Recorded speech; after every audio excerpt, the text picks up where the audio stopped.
Each time we gather for an author's visit, we honor storytelling, the art of the storyteller.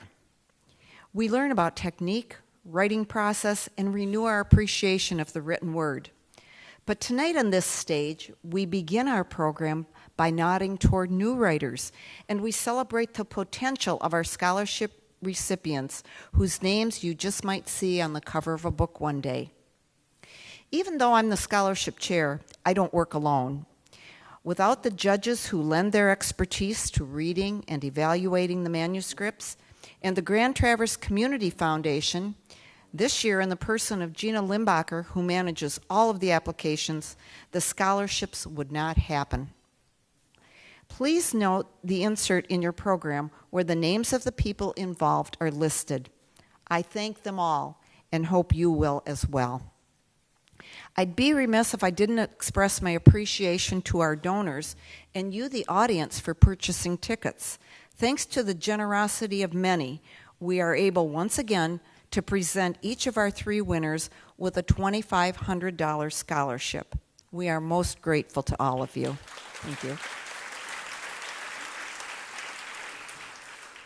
At this time, please welcome to the stage NWS co-founder Doug Stanton, tonight's guest Jason Matthews, and to present the awards in fiction, nonfiction, and poetry, Carrie Woofter, Director of Front Street Writers, Lee Gallagher, Front Street Writer-in-Residence.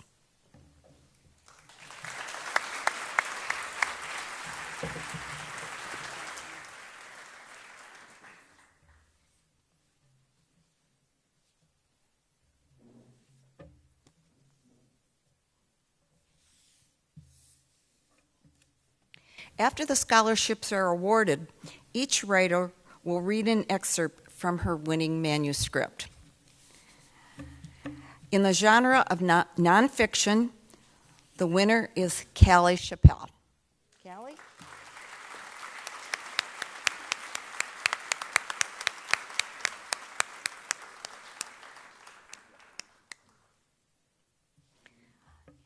In the area of poetry, Addie Dolan.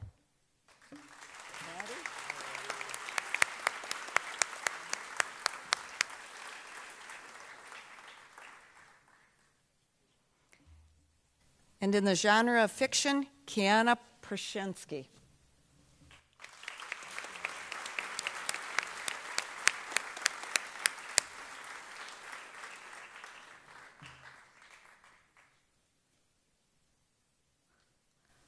Congratulations to all of you.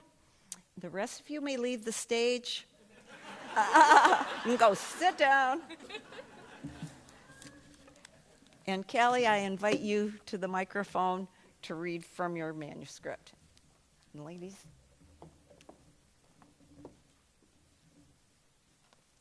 Just adjust the mic. All right. So hello, I'm Callie Chappelle. I will be attending the University of Michigan Honors College in the fall, double majoring, hopefully, in biology and philosophy. So 2 summers ago, I was traveling in Germany, staying with host families, and I stayed with an elderly man named Helmut, and we became really close living together. But one night, near the end of my trip, he revealed a secret to me, which compelled me to write this piece, Trinity. Helmut was alone in his kitchen, barely clinging to his youth, his past, his long-dead wife. Setting the table, he reminisced, his memories dusty, suspended. He was a Nazi, he told me then. Then it came pouring out. He sounded like one of those clips from 9th grade history, that bad tape you can never remember skips until it's too late. That era of uninterrupted biography until darkness begins to creep in on the sides. Those weird contorted lines flash across the screen, grounding us in a linear sense of history. I snap back. He was a Nazi. His warmth, his humanity was gone. That haze of summer frosted away to a hollow whimper. This is the way the world ends, not with a bang, but with a never again, I thought. That had been our chant, our battle cry, decrying the atrocities of the enemy, faceless. For who was Helmut? Was he the enemy?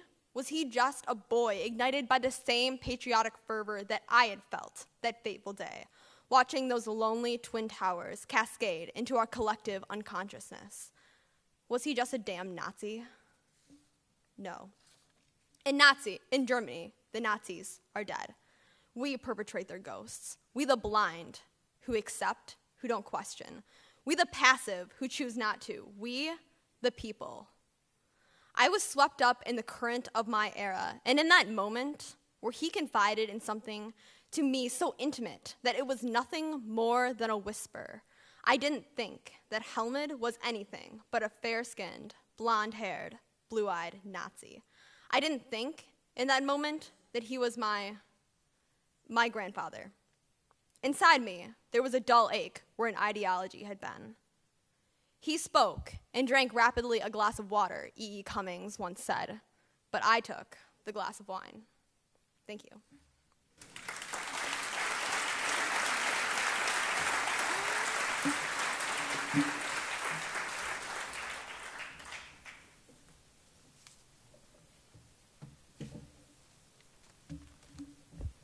Hi, I'm Addie Dolan. I'm a senior at West Senior High, and I'll be attending U of M as well in the fall. I'm going to be reading an excerpt from my poem, Sunday. It's kind of, it's the second half of it.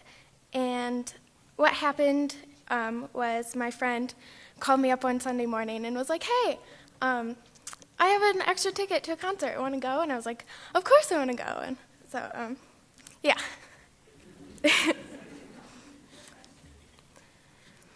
It was dark when we got to Madison Heights, and we thank goodness for Gloria, the GPS, because the road wound right 27 times, but at every other stop she said, in 500 meters, turn left.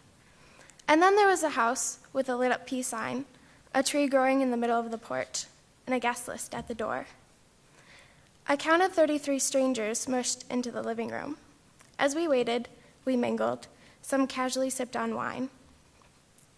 Be careful of the bathroom door, the host said. Don't lock it, you won't get out. While I guarded it for a girl inside, the buzz in the living room quieted. The two musicians arrived and said hello. One of them passed by me, unsure. Can I put my stuff in here, he asked, holding his guitar case, pointing to a dark pink room. Yeah, I think so. I wanted to ask him something before he walked away. Are you playing? He nodded, and we exchanged our names. Nat asked what mine was short for and said, that's pretty, as he met my gaze. Then he smiled, and I swear I knew it from someone else's face. Later, when the two began to play, it wasn't at all like the CD. It was a spoonful of hot broth dribbling down your throat when it's red and raw. And it was like you were a puddle of wax cooling on the floor. And there was a sing in the air I wish I could have put in a jar to keep. When that musician struck his shadow chords, when the corn plant stroked his shoulder, when the room rumbled as he petted its long leaf. Thanks.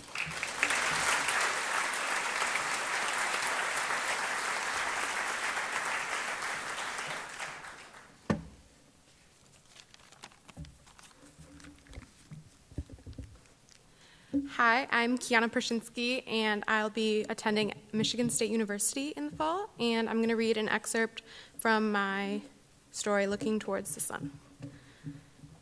Ka-thump, kaboom. Kaylee could feel the vibrations in the soles of her feet. Ka-thump, ka-thump, boom. The drums reverberated through her body, intertwining with her frantic heart as she headed toward the center of the village. Around Kaylee, people followed the same path. She melded with the crowd.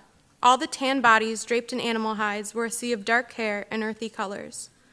Kaylee almost blended in perfectly. Almost. Save for the pink lily tucked into her thick, russet hair. The villagers were a hum of excitement. They knew what the drums meant. Spoils of war, prisoners, spies. When Kaylee got to the main square, it was already thick with bodies, and she couldn't see anything but the tops of people's heads, all gazing towards the unknown in the center of the village square. Kaylee squeezed easily between people, an advantage of being small, and approached the raised platform in the middle of the square. It was the only stone object the people possessed in their village, a relic from long ago. The edges were crumbling away into dust, and what must have once been smooth gray stone was now covered in moss and vines. Kaylee stared anxiously at the metal grate in the slab of stone, waiting to see whose faces would rise from it. Would it be Keiko, whose face had been absent from last week's secret meeting? Would it be Drita, Kaylee's best friend and partner rebel? Would it be Talia, the strong and long sought-after rebel leader? The drum stopped abruptly. Kaylee's heart continued its palpitations, unaware of its racket.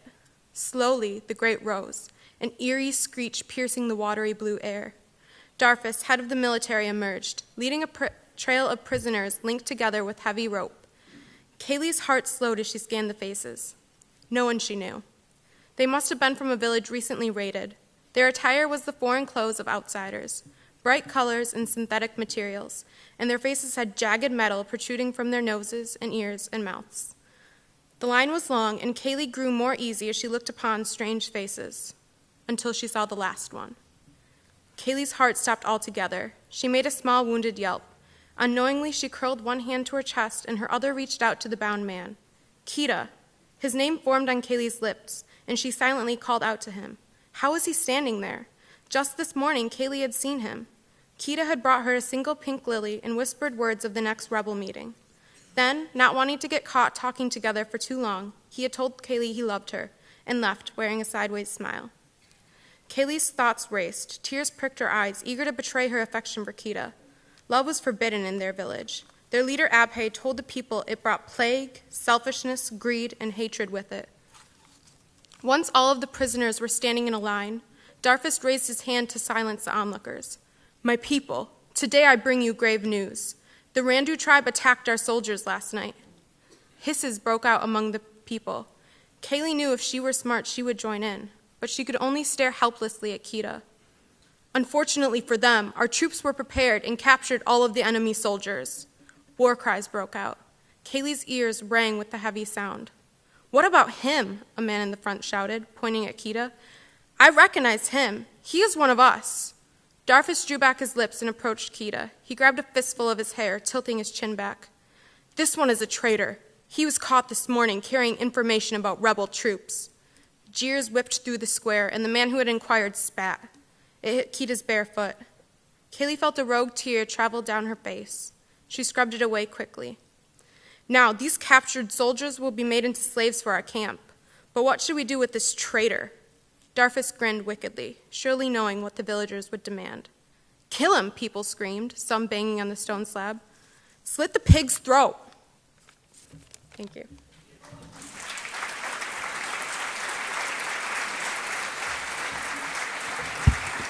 Why don't you ladies stand up and let's give them one more giant round of applause. Congratulations.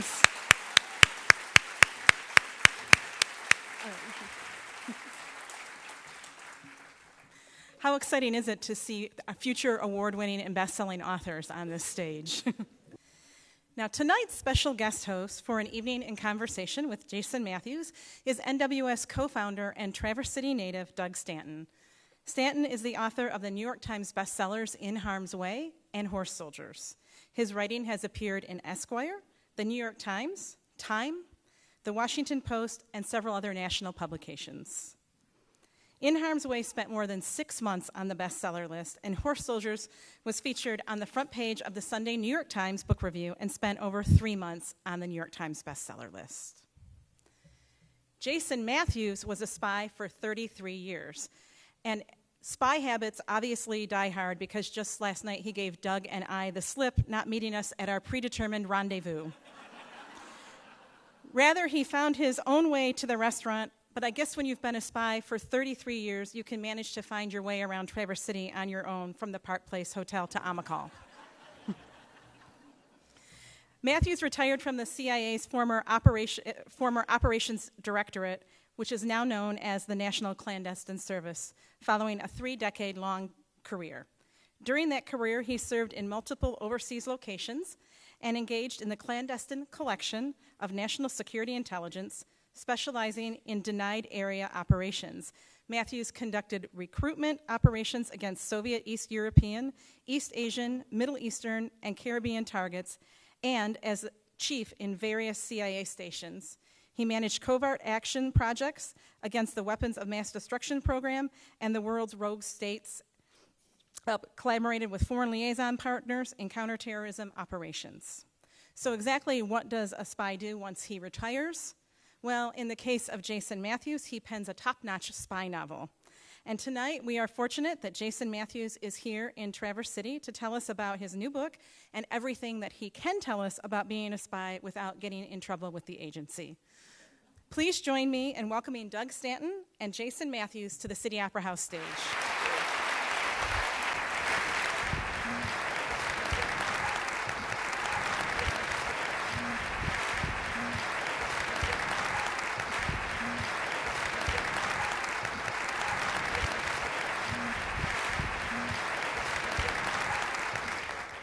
Care for a drink? Surely. Yeah. Well, Shaken, not stirred. yeah. Well, welcome, Jason. Thank you for being at the National Writers Series. It's a real pleasure. It's been really a lot of fun to get to know you, even though you did give us the slip last night. But this novel, Red Sparrow, you in the audience, you must buy this book. It is really one of the best things to come along in the world, both of great literature and also in the espionage genre. I was able to, as you know, get an early copy of it and was thrilled. I stayed up 2 nights reading it, as I said in my blurb. Why don't you tell us what Red Sparrow is about? And we'll move to some of the terms and lexicon of the espionage game. All right. So what is Red Sparrow about?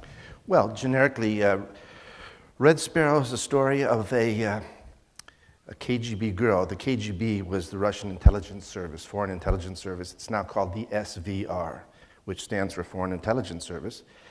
So Dominika Egorova is a member of the service, and she is deceived and mistreated and taken advantage of by the SVR and her uncle, who's a deputy director. And he makes her do tricky operations and sends her to Sparrow School. And Sparrow School was a school where they trained women to be to do sexual entrapment operations, honey traps. And her rage builds and builds and builds. And just about the time that she's ready to go off the deep end, she meets a young CIA boy, Nathaniel Nash. And the two of them are actually they're handling penetrations in Moscow and Washington, and they fall in and out of love, and the story is about betrayal and trust and risk, and has a twisted ending, and that's all I can tell you. Yeah, I mean, it seems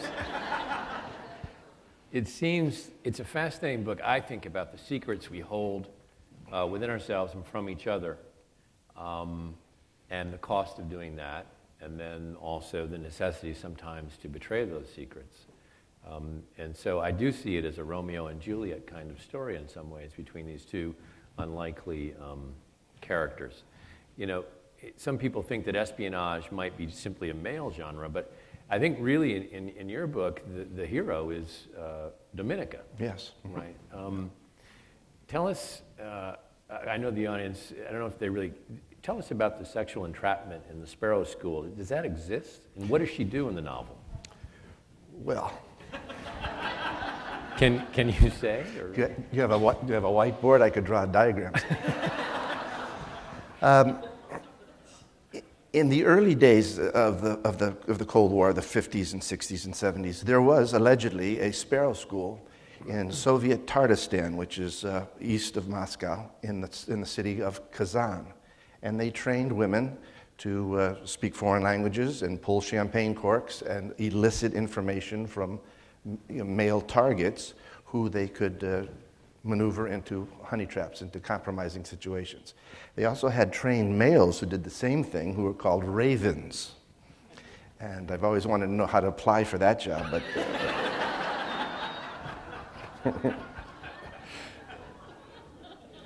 The Raven. The Raven. Yeah.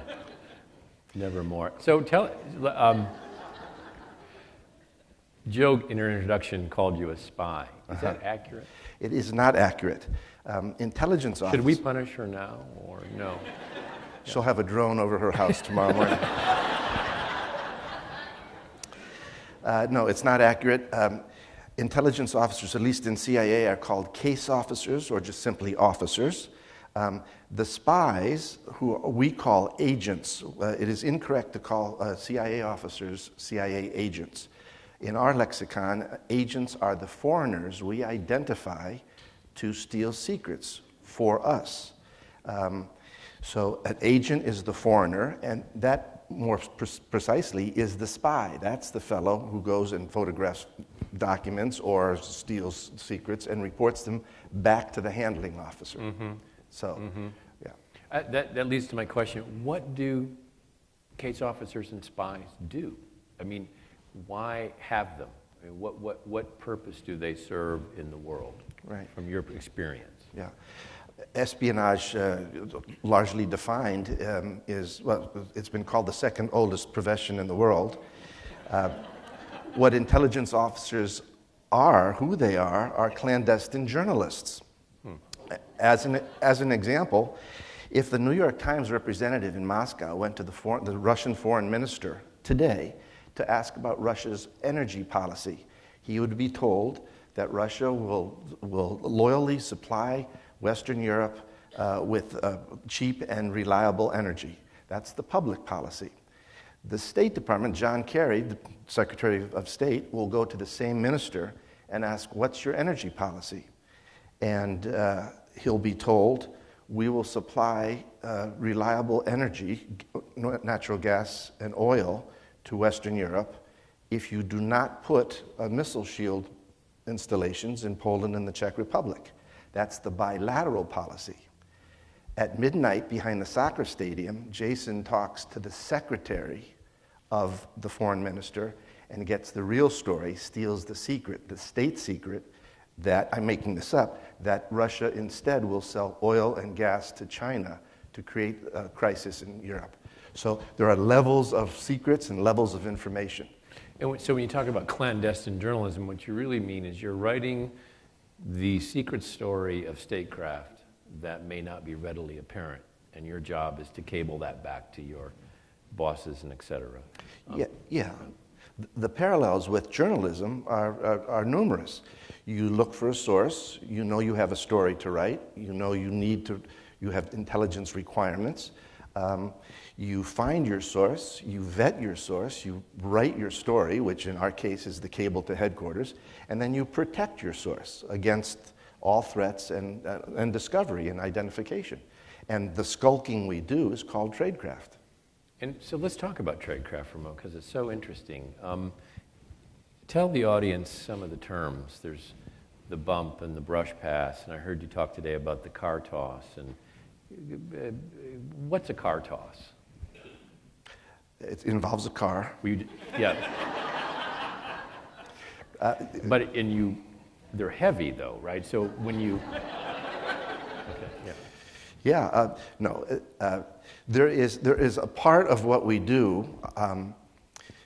Being assigned as a intelligence officer, as a case officer, to places like, say, Portugal, is much different than being assigned to places such as Moscow or Havana or Beijing.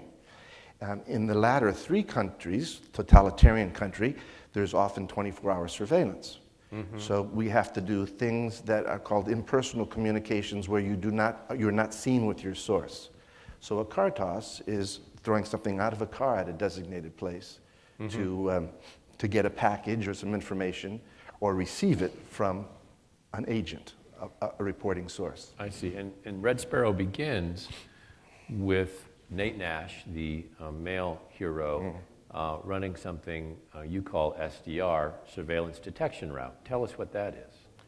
Well, once again, in a capital where there's a lot of surveillance, an intelligence officer has to be black, has to be absolutely anonymous when he meets his agent at midnight behind the soccer stadium. So the surveillance detection run is a long route that tries to determine your status and tries to identify trailing surveillance. So in the novel, it's so fascinating because he'll get on a train, then he'll get off the train, then he'll backtrack, get in a cab, go back perhaps to the point of origin, then walk across the street in another cab. What he's trying to do, if I'm correct, is he's trying to detect surveillance. Right. To see who's being followed, and then if he doesn't see anything, as you say in the novel, he's not covered in ticks, he's free to meet a very fascinating character in Red Sparrow called Marble. And you mentioned earlier in your remarks, so he has a penetration into the Soviet intelligence service that is his access to Marble. Right. Am I correct? Yeah. Marble is the penetration of the service. Okay. Right. Yeah, and Nate has to make sure before he meets Marble in Moscow that he doesn't have surveillance. Right. And in real life, it's a very complicated thing. Hollywood would have it that Bruce Willis gets onto a fast motorcycle and flies over a bridge and loses surveillance. No such thing. Right.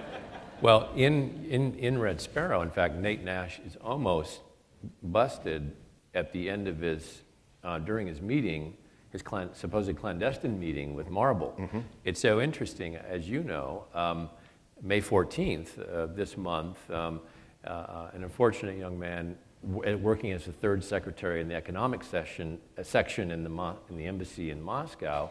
What happened to him? His name is, was it Fogel? Fogel. Yeah. It is almost as if the real life thing happened that you portray in your novel as the novel opens. I do not suspect that the publisher in New York arranged for the flap in Moscow concurrent to the publication date. I can't imagine that. No, I think that from what I read in the public sector, that young Mr. Fogel went out to meet a volunteer, someone who came to us originally, and said, according to news reports, I have very important information about radical Islam in Dagestan and Chechnya. Which would relate to the Boston bombing. After the Boston bombing, that would be an irresistible bait to dangle. So young Mr. Fogel went out with an envelope of money and a wig to change his profile. He wasn't trying to get into anywhere. And when he got to the meeting site, as designated by the volunteer, I'm extrapolating now, the FSB, the internal service in Russia, arrested him. Vladimir Putin needed a spy flap because it suits his domestic narrative that dissidents in Russia are fueled by the West and Western intelligence services. So it suited his political agenda to have a nice little messy spy flap. So you feel it was an ambush? I think almost certainly it was an ambush. So then people asked, well, then why in your right mind would Fogel and his superiors send him out into the Moscow night against the 50% chance that the volunteer was real? They had to go, and he probably went out in the expectation, knowing that it was an even chance that he would be arrested. So he comes back to the States, probably a hero in some ways, or at least he's not in trouble, but the Russian who volunteered to meet. Tell us about some of the fates of previous agents who've worked with foreign intelligence services. And they've been caught by the Russians. What's happened to them? What do you speculate? Well, in the case of Fogel, if indeed it was a setup, an ambush, then the dispatch volunteer, the dangle, will just go back to his regular job. He won't be punished. During the Cold War, the actuarial table of survival for Russians spying for the West was 18 months. People survived. 18 months was the average. There are some unbelievable stories of unbelievable courage. The fellow at GRU, which is Russian military intelligence, there was a colonel named Oleg Penkovsky. He gave President Kennedy, he gave the White House, the United States, the information that enabled the United States to stare down Khrushchev during the Cuban Missile Crisis. Penkovsky kept spying, kept collecting information, kept meeting his handlers, even when he knew the KGB was closing in on him. It is rumored that he was fed into a crematorium oven feet first while alive. Mm-hmm. And they filmed it and showed it at military academies to dissuade future traitors. Wow. Yeah. So it's probably more fun to be a novelist than I would think. I can see why you switched. You've never met my publisher. Well, actually, I have.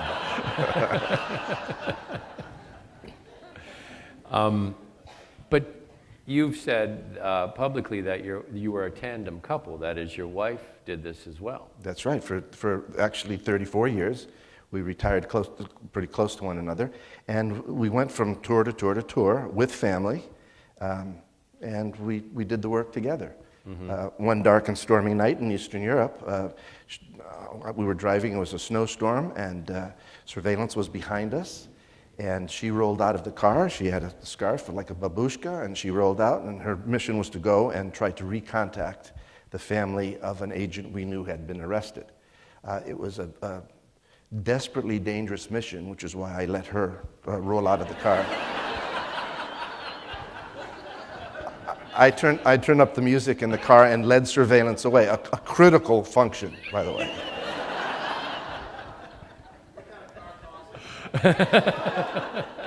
The mother-in-law toss.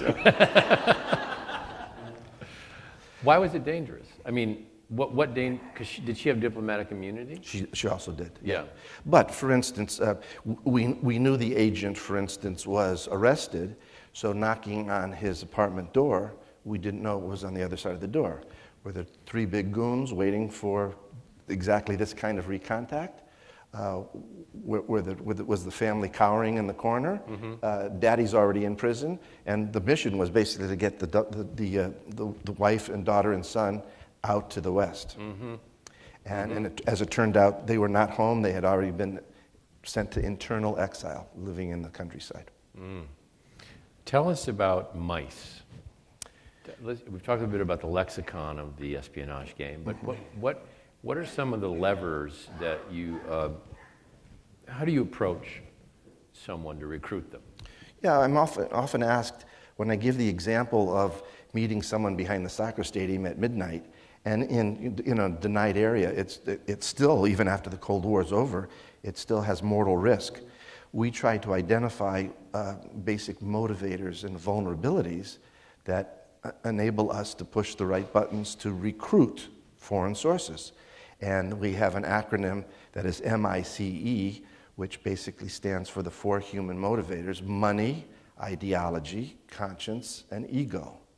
The agent who is motivated by money, the venal agent, basically operates, you give me money, I'll steal your secret.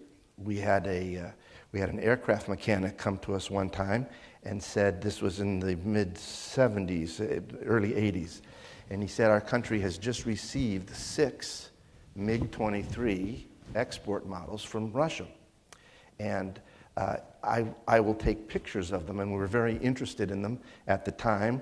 We wanted to know about the avionics and the swept wings and the thrust nozzles and the ejection seat. So we said, okay, here's a camera, and we'll pay you per frame, per usable frame. So you can picture back at the airfield in somewhere in a North African country, crawling all over the plane, taking snaps. And because he was veno and greedy, he got up on the nose, the shark nose of the MiG-23, to shoot into the cockpit. And he started sliding backwards. And he slid and he bounced off the nose needle that came out of the nose of the MiG, called the pitot tube. It's used for measuring airspeed. And he bent it at a 20-degree angle and landed on his butt on the tarmac. And he tried to push it up to straight, and he couldn't. Now, fast forward back to meeting, and he's putting out the photographs, and the penultimate photograph showed the nose needle bent down at a 20-degree angle. We said, are you kidding? What did you do? He went down the flight line and bent every nose needle on the remaining 5 aircraft. Needless to say, that venal agent, motivated by money, didn't work very much longer. The I in ideology, especially during the Cold War, ideology, people lose their ideology. They're surfeited with the government they serve. They've had a horrible boss. They've been denied promotion. There was a Russian GRU general in New York whose 5-year-old son was deathly ill, and Moscow cabled back and said, you may not take him to a U.S. doctor. This was during the real Cold War. And the boy died. It took him 8 years. His heart hardened, and he started working with us. And his name was Dmitry Polyakov, and he was reckoned to be one of the best sources we ever had. The loss of ideology. There are other examples of agents who have a crisis of conscience. I'm making this as a theoretical example, but a Iranian nuclear scientist, perhaps educated in the West, a man of letters, a man of reason, starts realizing that if Iran gets a nuclear capability, it will change the course of the world. And that crisis of conscience sometimes results in them coming to us to volunteer. And finally, the agent motivated by ego, which is actually one of the fun ones, you compliment an agent. Sometimes it's someone in search of an ego. There have been cultural revolutions, and there have been purges in Russia, and there have been cleaning exercises in North Korea, and people have had their spirits stamped down.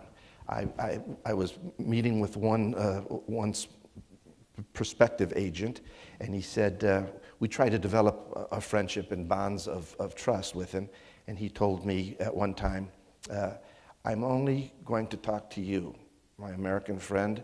I won't talk to your organization, and I won't talk to Washington. I said, fine, okay.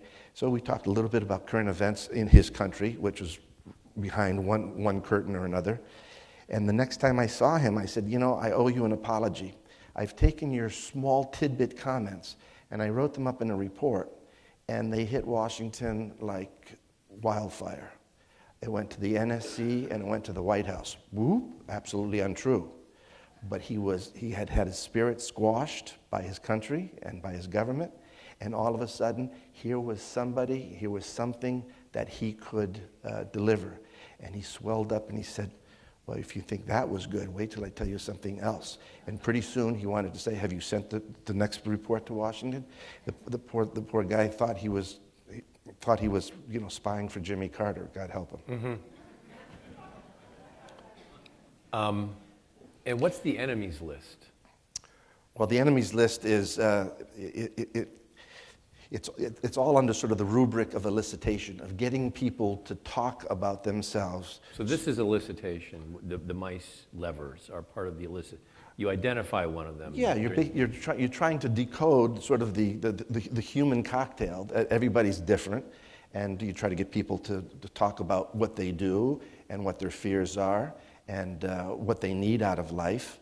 And in certain cultures that basically believe that the friend of my enemy is automatically my enemy.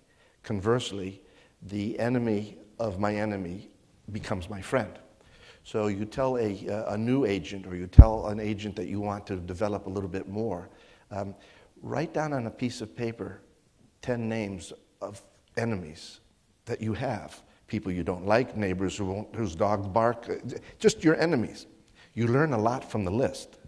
You learn about who he knows, you learn about why he doesn't like people. And then the trick goes that you fold the piece of paper up, you put it in your pocket, and you do nothing. And it is almost an actuarial certainty that something will happen to one of those 10 people in the next 3 to 6 months. Mother-in-law will fall down the stairs, a tornado will blow the roof off a guy's house, and the new agent then says, oh my God, CIA did that for me. And you've done nothing. You know, it's so interesting that... So give me 10 names. Okay. Later. I'll do that later. What you're really telling me is you're playing in something you like to call the human envelope. That this isn't really about gizmos and gadgets, although Red Sparrow has its good share of those. But you're really, as a journalist, actually, you're trying to build rapport and get inside their headspace, right, and figure out what motivates them. But to go back to the first principle, so the idea is that they're stealing something from in their country, secrets that somehow would enhance security for the West or any other country. That's why you're doing it. Correct. Yeah. You address the national security concerns of your country by stealing secrets that impinge on it, right? Right. But to go back to this idea of being in someone's headspace, you're not being kinetic. You're not riding a motorcycle and jumping off cliffs and parasailing down into the water. You're really meeting them. Where do you meet these people? Well, you meet them wherever you can. If you are a representative of the U.S. government overseas, you go to diplomatic receptions, you go to national days, you go to museum openings, you keep your eyes open, you read the newspaper, and the doubly hard is that you're doing it within the context of a foreign culture and often in a foreign language. So sometimes it's very difficult. And the crazy thing about what we do, the end result is recruitment and then intelligence production, stealing those secrets, that agreeing to be recruited by any service, American, Russian, Chinese, Martian, it doesn't matter, is counterintuitive. It is illogical. You're asking someone to break the laws of their country.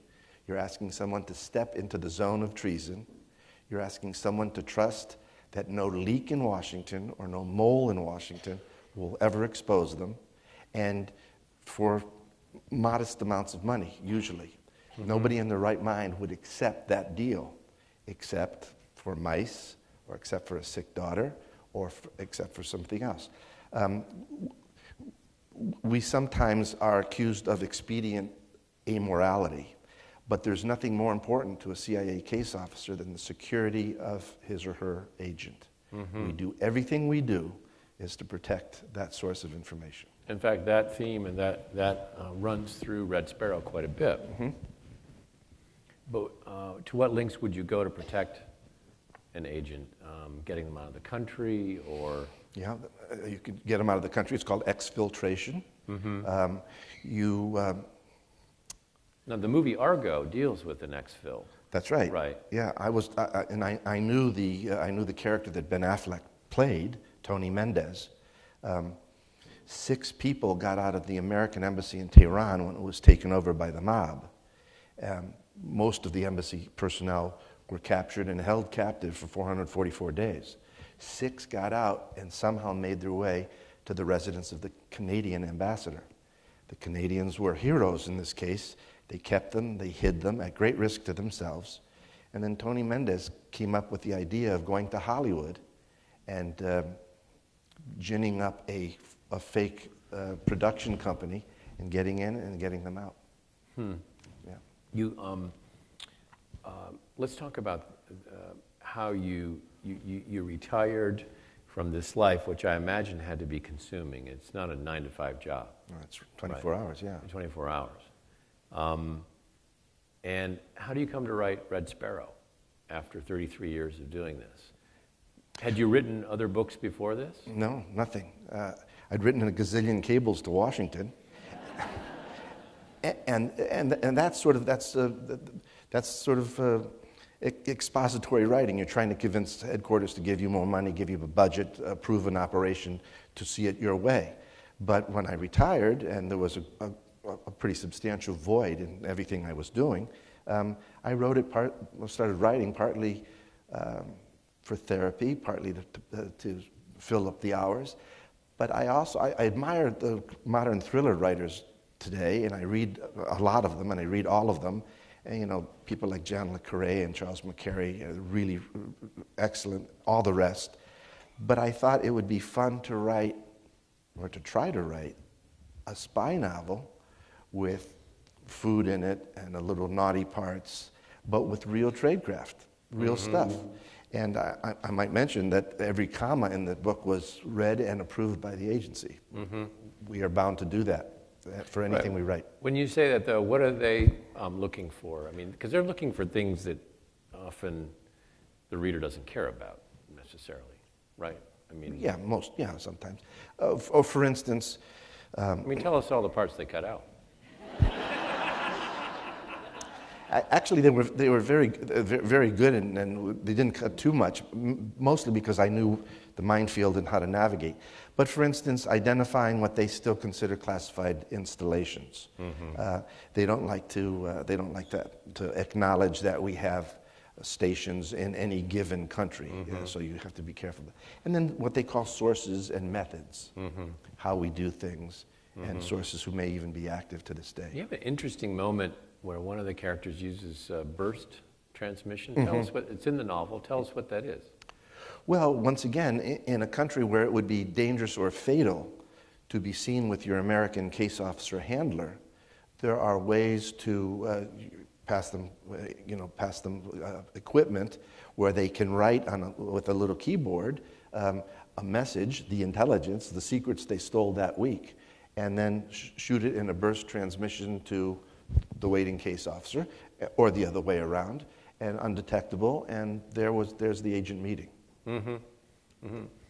It's one of the few instances of gadgetry in the book. The rest of it deals, I think, really so viscerally with the emotions of Dominica and Nate, and they do fall in love. And tell us about her in a moment, and what her journey is in this because it's a very human journey, and it's really almost universal in a way. It has, aside from the espionage aspects, she was a ballet dancer to begin with, right?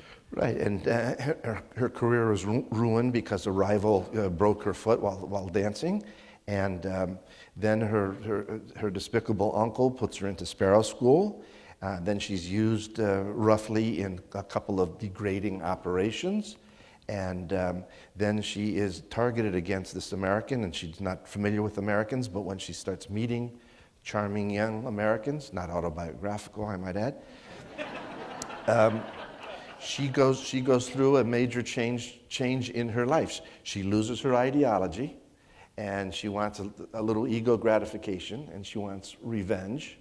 And something we discussed a while back, it is impossible to consider what it must have been like, and what it is still like, to be an agent of a foreign power and to live with that icy secret and that dread of exposure every day looking yourself in the mirror while shaving. And thinking what? And thinking, how long do I have? How long before something happens? How long before I make a mistake? Or my young American handler makes a mistake? Or God help me if some bilious American politician in Washington decides to leak my name. You know, the Pakistani doctor who first identified the compound that may have held bin Laden is in jail. In Pakistan? In Pakistan. When you say may have held, are you suggesting that he wasn't in that compound? By the time he identified it was the first clue. Possibility, which ended up, as we all know. You know, it sounds like a very intense relationship develops between the case officer and the agent. And I also would imagine then that you personally, it must have filled you with stress to hold that life in your hand. Yeah, I mean, you're basically, in one way, you're living through what the agent is living. And there are bureaucratic requirements, and there's requirements for production, but there's nothing more poignant than the meeting in the safe house or the meeting on the street corner when he comes around the corner and you see his face light up and you know you're his lifeline.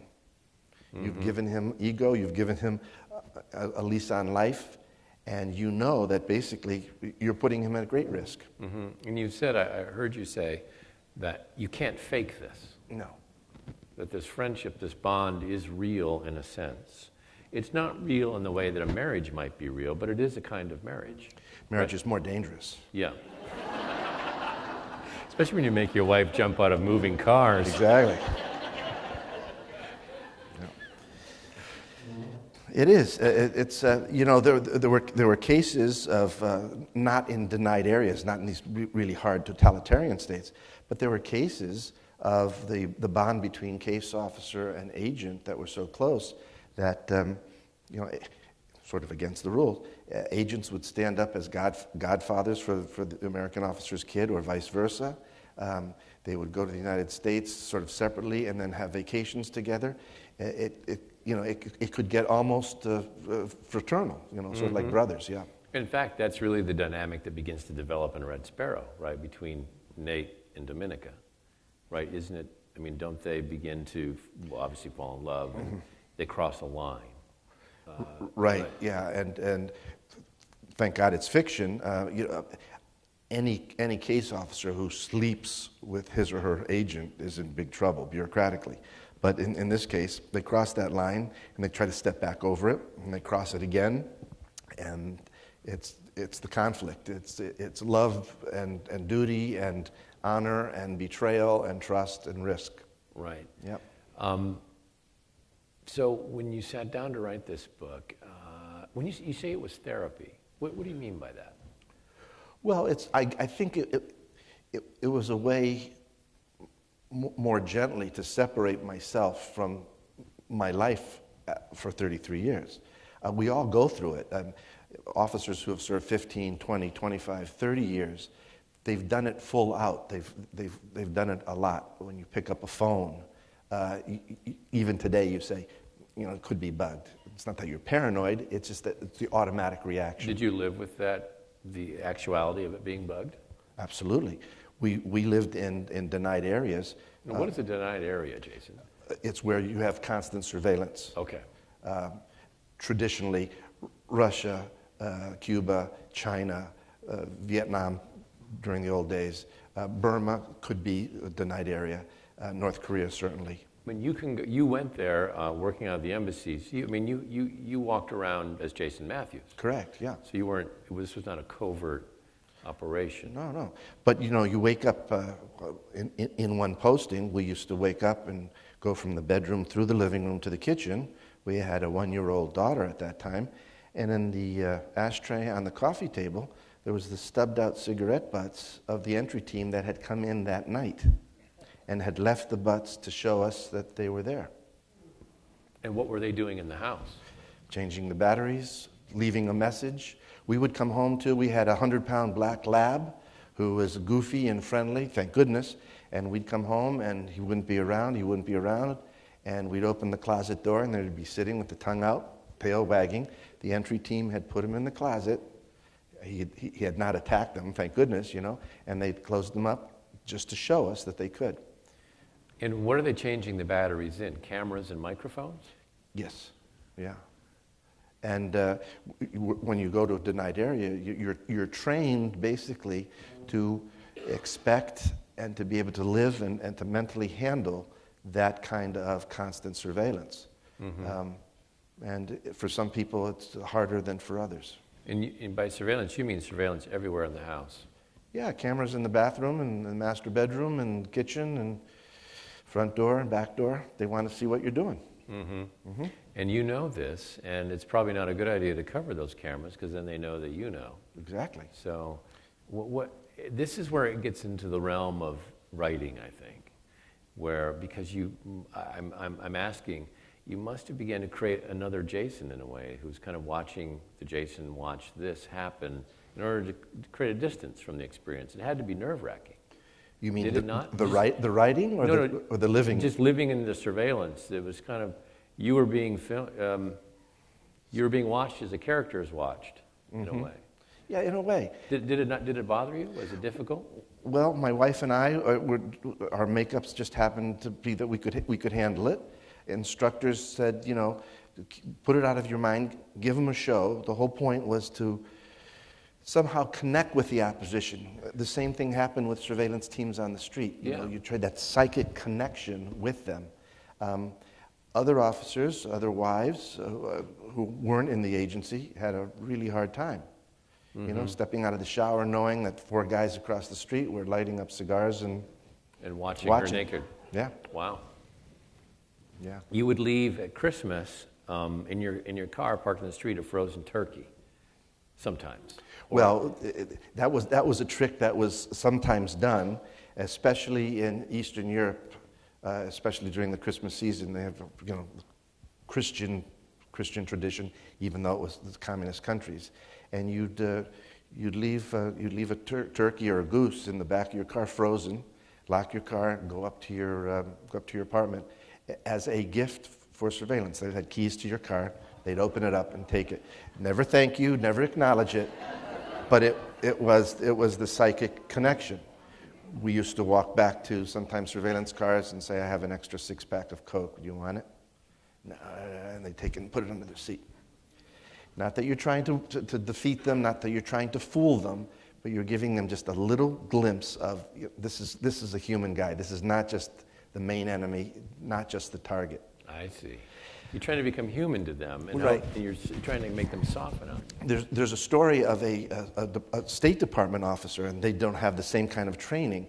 He was in Moscow, and he was horrible towards surveillance, and he would be flipping them the bird and trying to get away from them and driving up one-way streets. And one day, his car was stolen. Oh, he was outraged. This is an outrage. What's going on? And the Moscow police finally came to him, and they said, a couple of months, we found your car, and we'll take you to it. Well, it's about time. You guys are this, and the corruption in Russia is, keep going, more rope, more rope, more. He got into a police car, another car behind them, and they drove out of the city, past the ring road, now going on straight highways, wheat fields on either side. And all of a sudden, it dawned on this brilliant diplomat that maybe he had one loudmouth episode too many. They finally slowed and pulled over to the side of the street, and the cops got out, and he was sure that they were going to shoot him and roll him into the ditch. But instead, the cops pointed out to the middle of the wheat field and said, "There's your car." And just visible among the top of the wheat was the roof of his car. The thing was that from the road to where his car was, the wheat was absolutely untouched. They'd probably lowered it with a helicopter. So, spasibo, the Russians say, "Go get your car." He crunches through the wheat and tramples the wheat, gets into his car, fires it up, drives out of the wheat field, leaving a long swatch. He pulls up, and the cops say, "Everything okay now, sir? Mr. American diplomat?"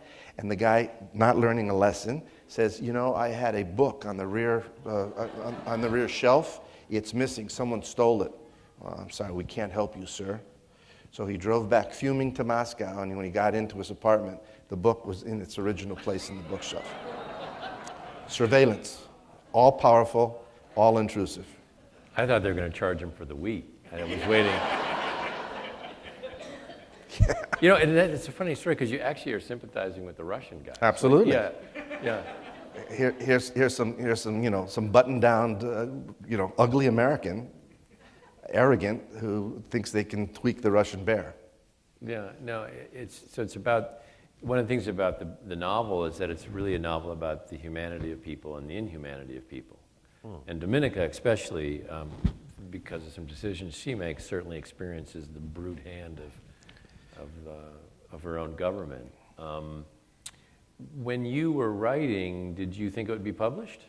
Because we have a lot of writers in this audience, and I'm sure they're fascinated by how you decided, because you told me you turned in the novel finished, was about 80% correct. So how did you learn to write dialogue and scene and character and so where did you all I can tell you is 30 plus years trying to learn about people and trying to listen to people, trying to elicit information, throwing bones and doing things, and listening to different characters inside our organization. Mm-hmm.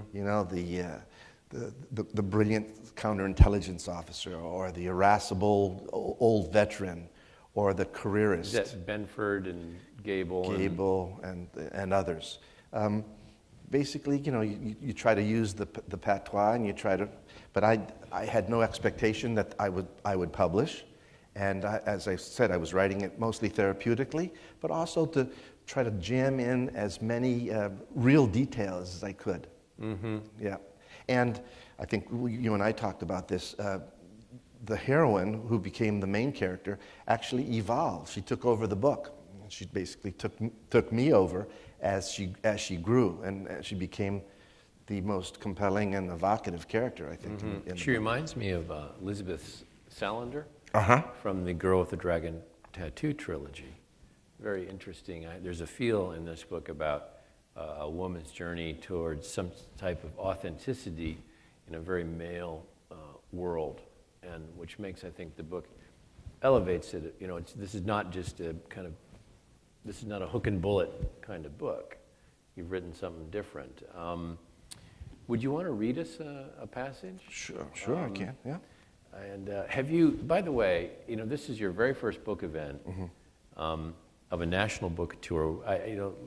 We're so thrilled that you've decided and your publishers agreed to let you launch here. I mean, you're headed off to Dallas, Los Angeles, New York, Phoenix, San Diego, Washington, D.C., comma, and Traverse City, Michigan. It's on the back.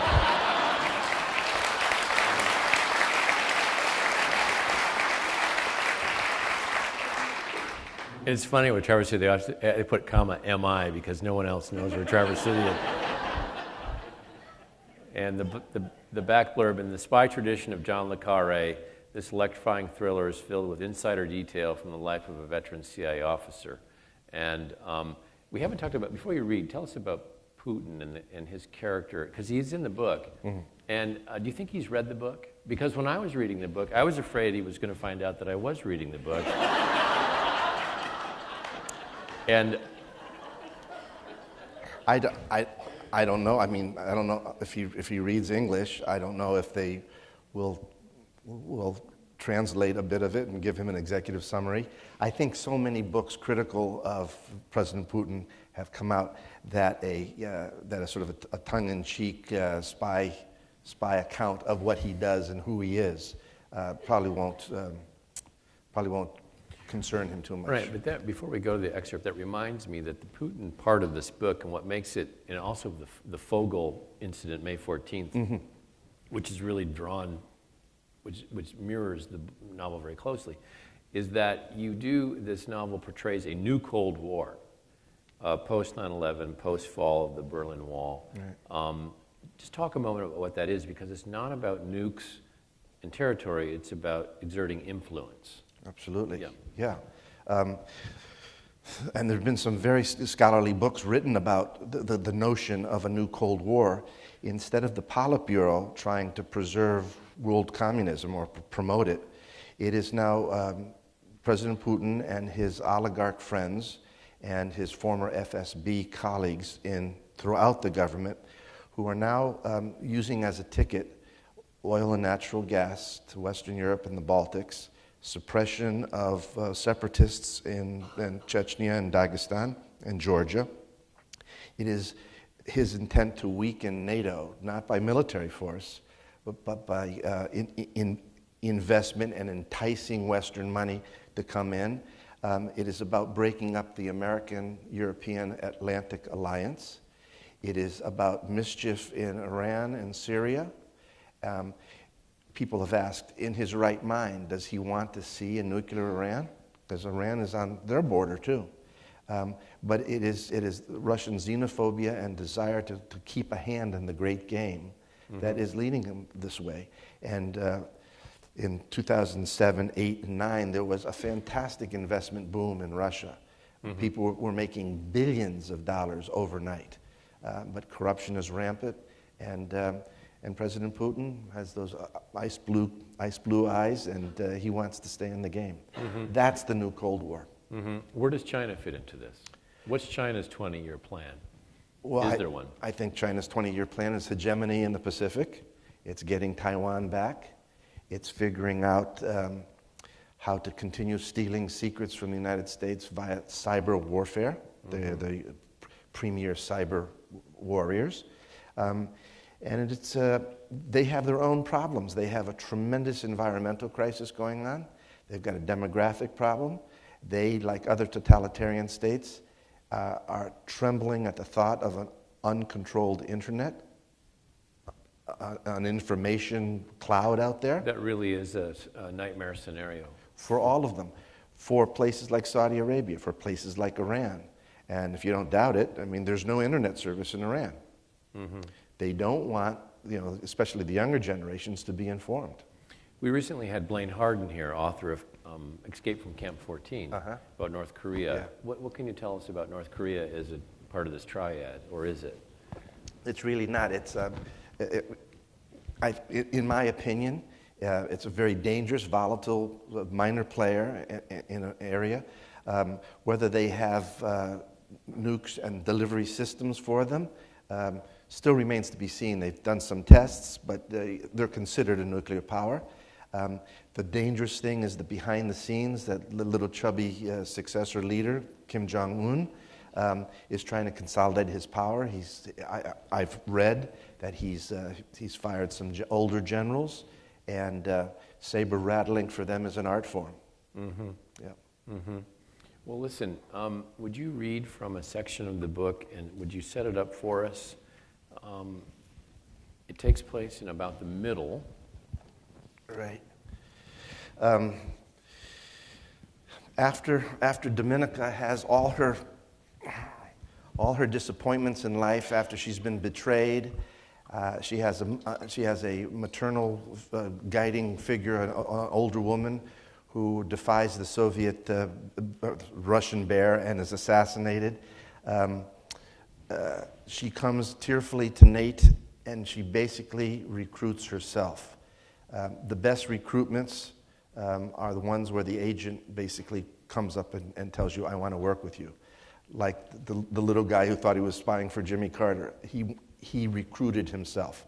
You line up the situation, but you do it. Anyway, Dominica, very emotional, is telling Nate that she wants to work with him.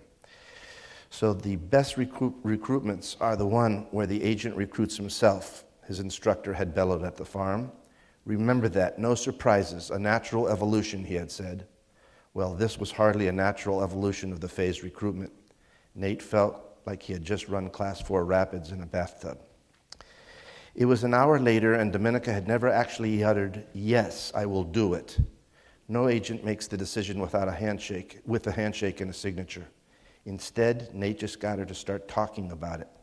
He had told her, whatever you decide, I promise we will work safely, which is the standard catechism when addressing agents. You meant it, but everyone, case officer and agent alike, knows that really long-term survival for an agent, especially inside Russia, is unlikely. But the bland comment got a reaction. To do this work correctly, we cannot avoid risks. We both know that, said Dominica archly. She said, we, thought Nate. And we'll start slowly, carefully, if we decide to start at all, he said. Exactly, said Dominica, if we decide.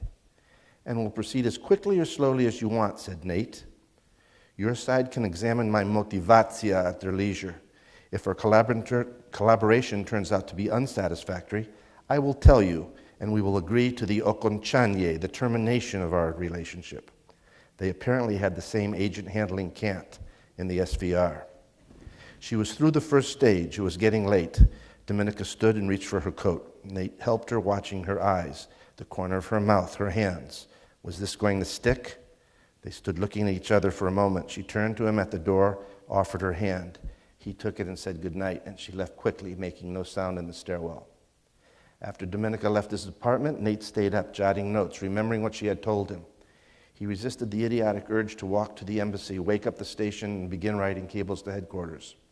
Recruitment, SVR officer, Sparrow cadre, assassinations. Her uncle runs the whole outfit. It's like a spy movie, for Christ's sake. He couldn't wait to get into the station tomorrow. Then his high spirits evaporated. He tossed in bed, throwing the bedclothes off. The Dead Sea fruit turned to ashes in his mouth. He had to secure the recruitment, make sure of her commitment. She could back out. A lot of agents did. When he put her in harness, he'd have headquarters breathing down his neck. What's her motivation? How much salary? What's her access? What do you mean she didn't sign a secrecy agreement? This was very sudden. Is she a provocation? Production. They were going to want results fast. They would ask first for the best information she could get, and that would be dangerous. The little men in the little offices with the little beady eyes would want to validate her as a bona fide asset. Everything would be a test. They would not be satisfied until information was corroborated, until she was boxed, past the polygraph. Push her too hard or push in the wrong direction, and they'd lose her. Nate knew that. And if he lost her after claiming recruitment, there would be the knowing looks from headquarters. Case was bogus from the start. That was just the beginning. If Dominica were caught, the SVR would kill her. It didn't matter how she was caught, a mole in headquarters, a mistake in handling, hostile surveillance, or simply bad luck. The lights coming on with her standing in front of an open safe drawer with a rollover camera. Nate turned over in the bed. There would be an interrogation and a trial, but they wouldn't care about the facts. Uncle Vanya wouldn't save her. They'd walk her barefoot and wearing a prison smock, to the basement of the Lubyanka or Lefortovo or Butyrka. They'd push her down the hallway lined with chipped steel doors into the room with the drain in the sloping floor and the hooks in the ceiling beams and the stapled wax cardboard coffin standing upright in the corner of the room. They'd shoot her behind the right ear even before she was halfway into the room, no warning, and they'd look at her lying face down on the floor before picking her up, wrists and ankles, and dropping her into the cardboard coffin. That simple, that final. Wow, thank you.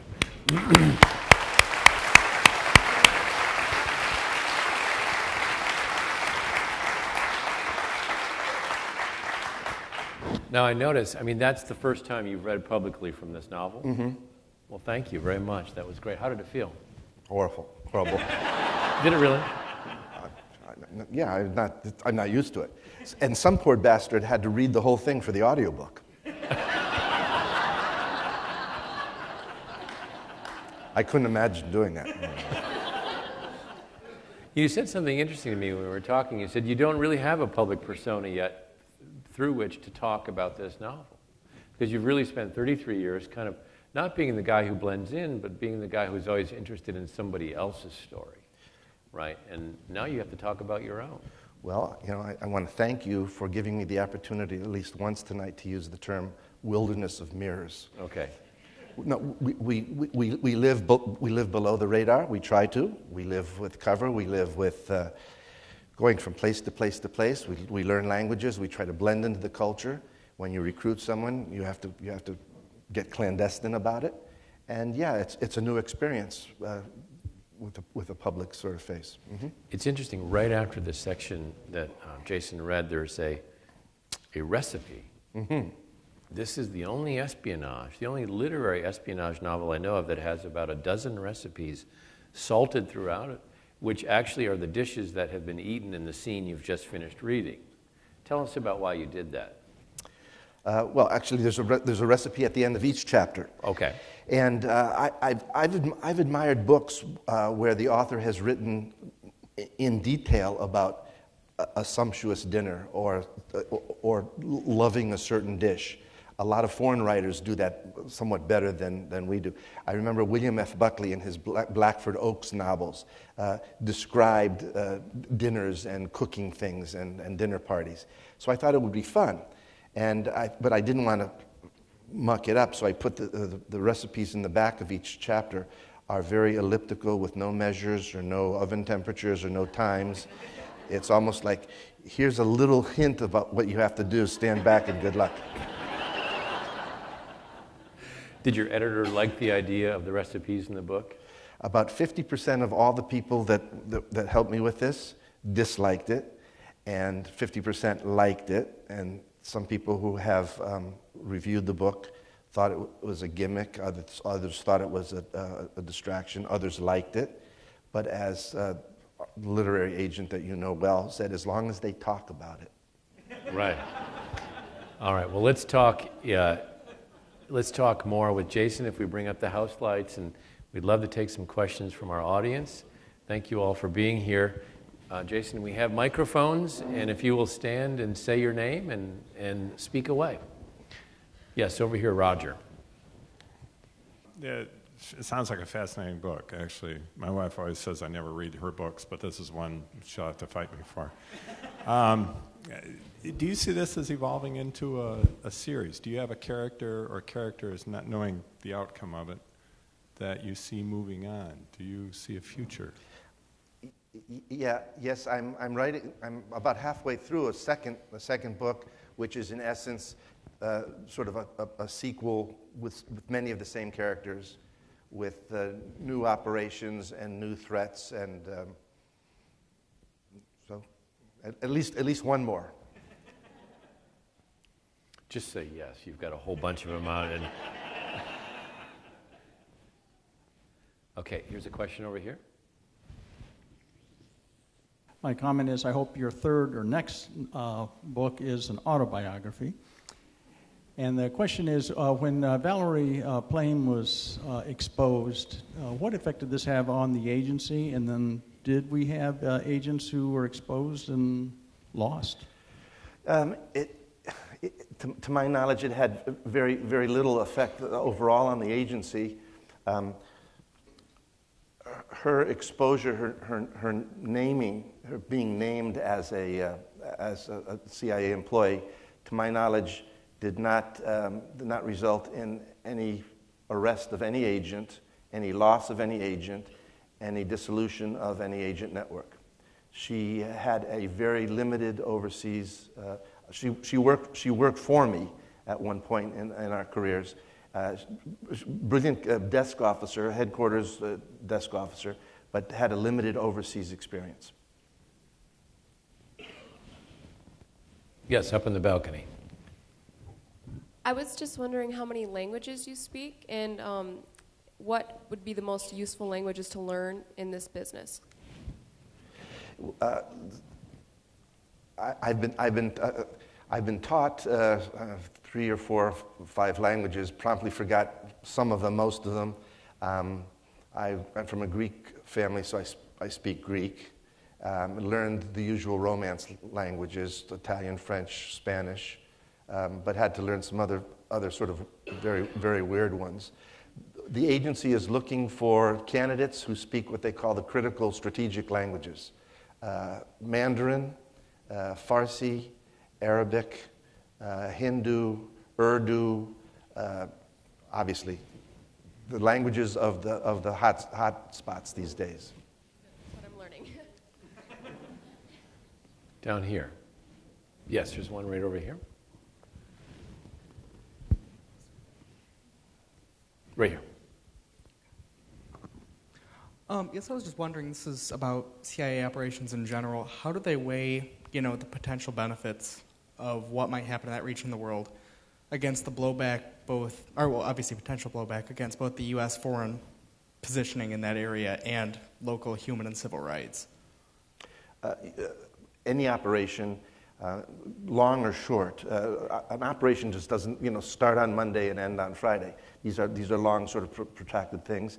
Are driven by intelligence requirements, what Washington needs to know, where they need to know it, and the function of collecting is always balanced against risk, against blowback, against safety and danger.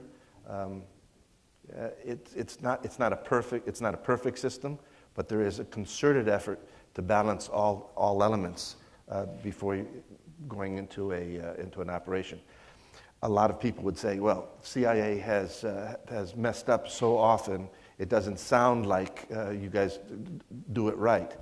It's axiomatic that the successes are never discussed, and the failures are always trumpeted, So it sounds like we have a horrible, horrible box score. In fact, you've kind of sketched to me very, very briefly the idea that what Red Sparrow is about, in your own experience, is really about the human intelligence, the collection which is very different than what we've been reading so much about in the news, which is more having to do with drones and so on. And so you're somewhat old school, am I right? And the book is about an old school, the classical traditions of intelligence collection.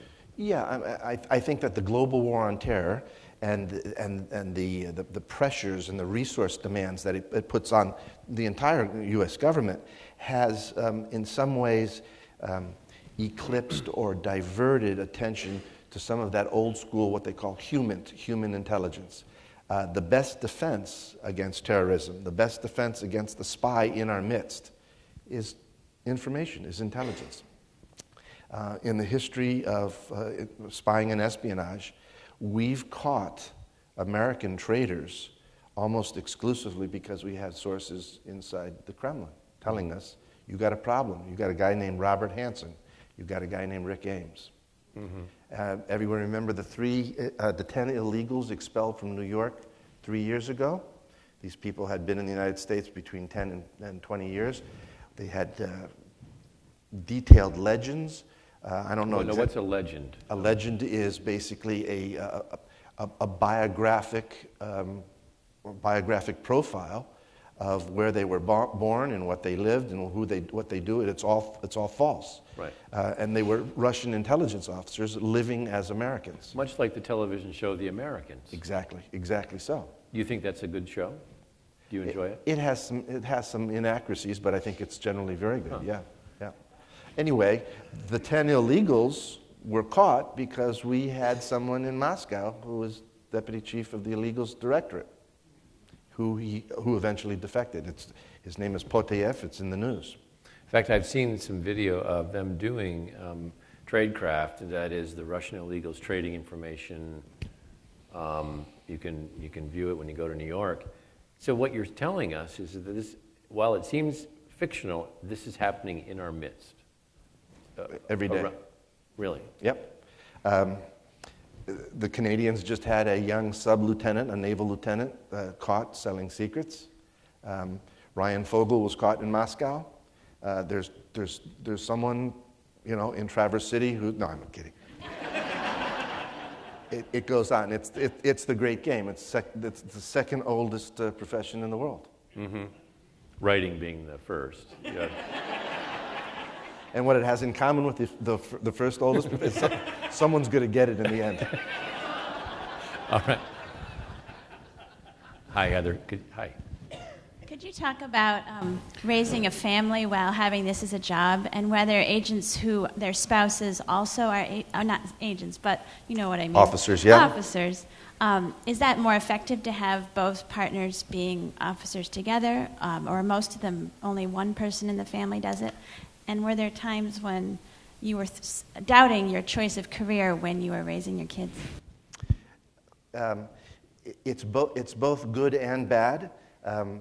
With both parents having a job, I stayed home at night and then Suzanne did something, or vice versa. As we progressed in our career, she started doing more of the mom track, but she did some things. Except when you made her jump out of the car. Well, that's different, yeah. Raising kids as agency officers, when they're little, you don't tell them what you do. Mommy and daddy work at the embassy, or mommy and daddy are doing XYZ. But you do work at the embassy. Yeah. So it's true. Yeah. Yeah, but you don't tell them CIA, because the nannies and the babysitters are all working for the internal service, and they're asking the little ones, what does mommy and daddy do? Where's mommy and daddy tonight? But at around the age of 12 or 13 or 14, many people tell their kids what their parents or parent does, because they have to be sort of prepared to deflect questions in the schoolyard, because those kids hear their parents, embassy employees, talking about Jason's the spook this and Suzanne's the spook that. So our kids had to be sort of forearmed and forewarned. When they were little, too, we went to one country that there was a lot of terrorism, and every day driving them to the kindergarten, we had guards looking under the car with the mirrors. And our kids said, what are those guys doing, Daddy? And my wife and I had to say, well, there are a lot of little kittens, and we didn't want anything. They were looking for limpet mines, for God's sake. And dropping them off every day in front of the kindergarten, looking in the mirror, waiting for the cars to roll up. And that was a little nervous-making, and you always had to take care. But our kids grew up living in various countries around the world. They're bitten by the travel bug as teenagers. They got on buses and met friends and had wine, and fantastic childhood. And they saw things, and they traveled to places, went to international schools, met a lot of friends. It was a great childhood for them, and I feel it was a great gift to give them. Interesting. Who's closest to a microphone? Yeah, Roger, go ahead. Then we'll go up to the balcony. You've talked about psychic connections tonight. Dominica has a special gift. At one point in time, Benford thinks she's clairvoyant. Can you just talk about that part and why you would add that to the book? As a character, I was mentioning that Dominica grew and evolved and became stronger and became more angry and vengeful and savored the icy thrill of being a spy in her stomach. And agents and publishers said, you need an added dimension for her. I said, dementia? No, dimension. So I thought, what could she do? Could she read minds? Would it be another Hunger Game? Would it turn into a werewolf at midnight? And I stumbled upon the medical condition called synesthesia, where the written words and numbers are read but appear to the synesthete as colors. So then I sort of stretched it, and Dominica can read colors blooming around interlocutors' heads and can determine through the colors and the brightness and the intensity whether they're lying or deceitful or what their nature is. I tried not to schmaltz it up too much, not to make it too Hunger Games, but it was an added thing that people thought might be interesting. I don't know if it worked. It does. It's really fascinating because it's just the right touch. How about out on the balcony? Do we have a mic up there? Go ahead. Thank you. I have a two-part question. Would you mind sharing with us what you think personally of Julian Assange and WikiLeaks?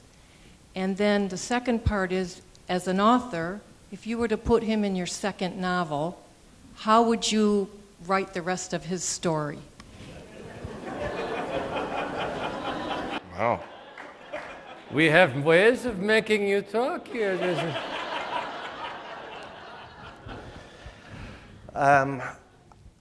I don't know too many details of just what I've read, but I extrapolate from my experience. I think Mr. Assange makes his living on sort of stealing classified information and publishing it. I think what is sad is that he somehow picked on and identified this young little American corporal or Sergeant Bradley, whatever his name is, who is now in jail for a good long time. Did he recruit? Are you saying that in the mice that Bradley was being Assange found one of his buttons. Ego, maybe, or whatever. Oh, there was money or ideology. Okay. His conscience, and young Bradley stole, I don't know how many thousands of State Department and U.S. government cables. The most embarrassing ones included State Department assessments of foreign leaders' personalities, some other things. It was an outrage and it was horrible, and I'm not excusing it, but the sum total and the mean level of classification was not incredibly damaging. It was more embarrassing than it was damaging. What happens to Assange is, I think he's actually sort of a sad character. He's driven by some inner demons. Watching him on TV, is he still in lockdown in the Chilean embassy in London? I don't know. Is he? He's going to get extradited. It's going to come to a sort of a sad ending. What do you think motivated someone like Assange to do this? Because, case officers steal secrets. He stole secrets. What does a case officer do with their secrets versus what he did with the secrets he had Bradley steal? Yeah, espionage is undetectably stealing secrets. Okay. So the secrets, the intelligence that we collect must never be revealed.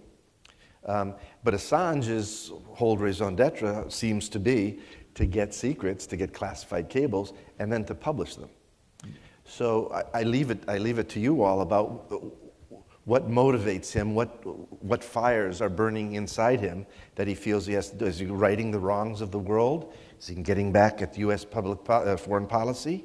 I don't know. Right. Down here, yes. Next, yes.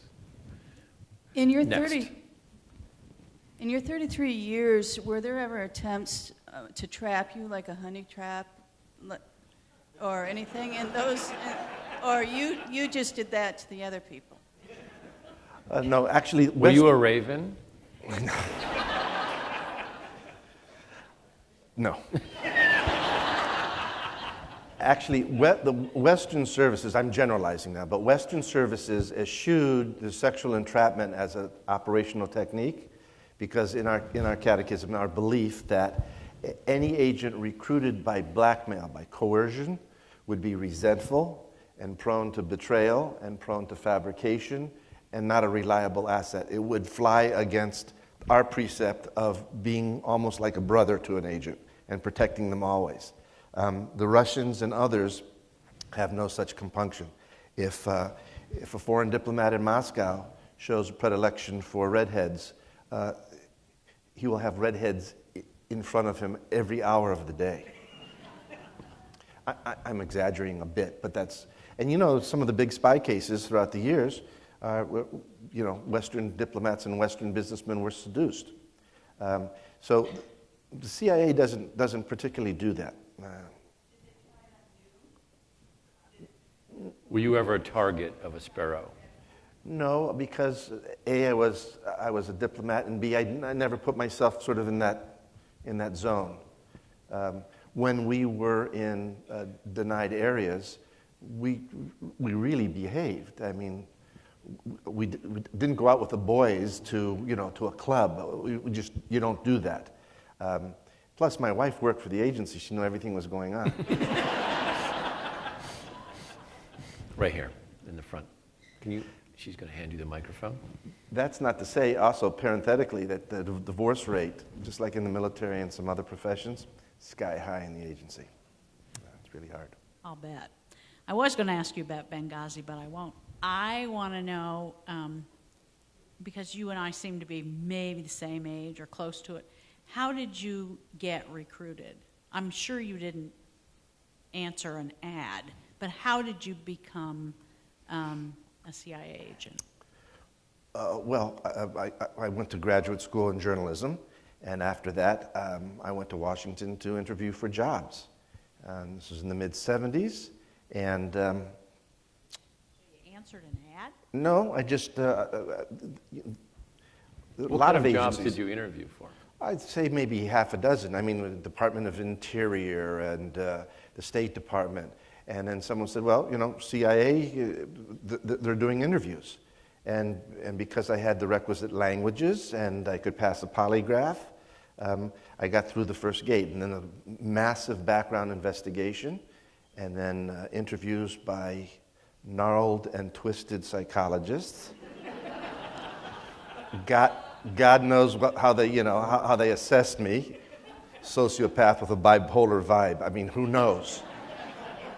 And 33 years later, I woke up. Yeah. One or two more, and then we'll go to the... Yes, right here in the red, unless I'm missing somebody. Would you please use the microphone, though? Thank you. I want to thank you for your service, because Thank I you. think the CIA doesn't get that kind of credit when they should. And when I listened to you talk about the things you did, I'm sure you kept me safe when I didn't even know it was happening. So thank you very much. Oh, thank you.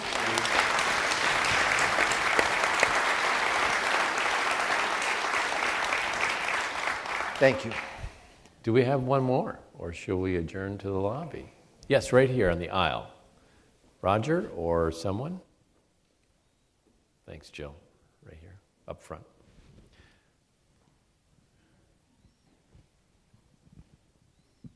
Thank you. Did you have a hard time going from writing like courier, like letters to your employer, and then writing this more evolved and involved scenario in a book? Was that a difficult translation?